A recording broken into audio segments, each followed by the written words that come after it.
Mesdames et messieurs, vous venez de suivre l'échange entre les deux chefs d'État ici. Du lancement des programmes des systèmes de passation des marchés.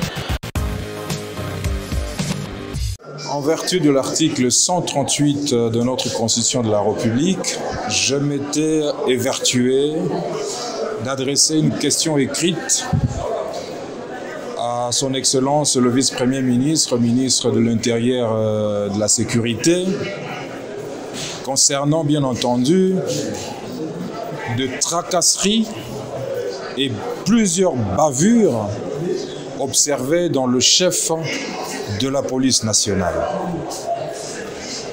Eu égard à l'article 179 de notre règlement intérieur qui stipule qu'en dehors 10 jours de la réception de cette question écrite qui peut être déposée pendant ou en dehors de la session parlementaire, et en dehors 10 jours, si la réponse n'est pas transmise au bureau de notre chambre basse, eh bien, cette question écrite peut faire l'objet d'une interpellation. Une interpellation qui n'est plus un moyen d'information, mais qui devient un moyen de contrôle et donc contraignant. Et qui peut aboutir, bien entendu, à une motion de défiance.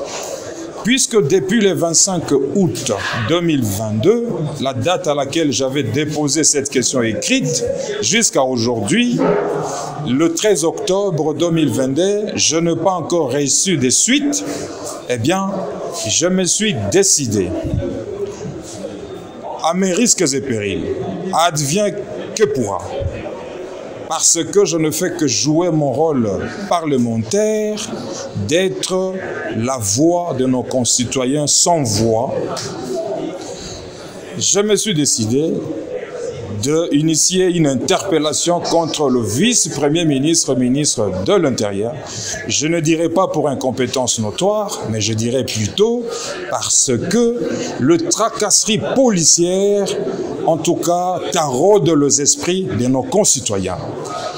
Vous vous souviendrez qu'avant-hier, le 11 octobre 2022, à Goma, suite au bouclage décidé par les autorités militaires pour récolter, pour une avalanche de taxes exigées aux citoyens, un policier s'est arrogé le pouvoir de poursuivre sur la moto un conducteur, ami, pour ne pas les citer, un jeune homme de 23 ans, et a tiré à bout portant sur ces garçons.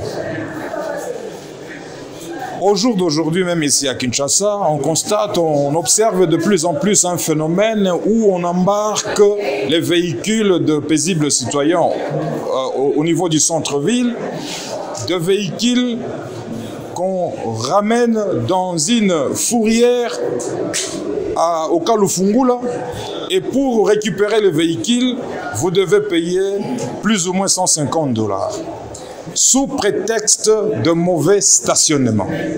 Nous connaissons combien se comportent nos policiers.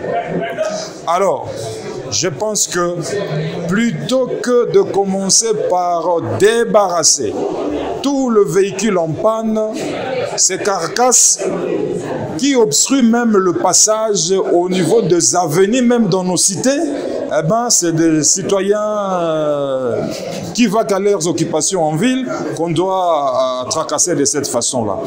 Je pense que si les textes de ces pays sont encore respectés, notre bureau de la Chambre basse doit transmettre cette interpellation et convoquer le vice-premier ministre, ministre de l'Intérieur, pour qu'il vienne s'expliquer, et en cas de non-satisfaction par rapport à ces réponses, eh ben, nous allons aller jusqu'à une motion de défiance. C'est normal.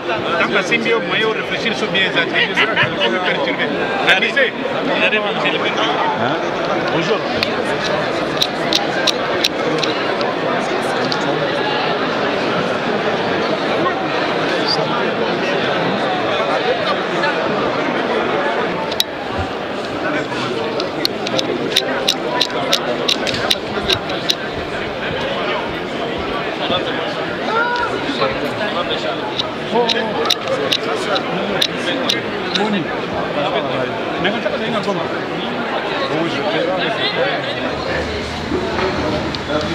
Pour vous informer de l'essentiel de l'actualité en République démocratique du Congo, il vous suffit de vous abonner sur Top 243 News TV, également nous lire sur www.top243news.com.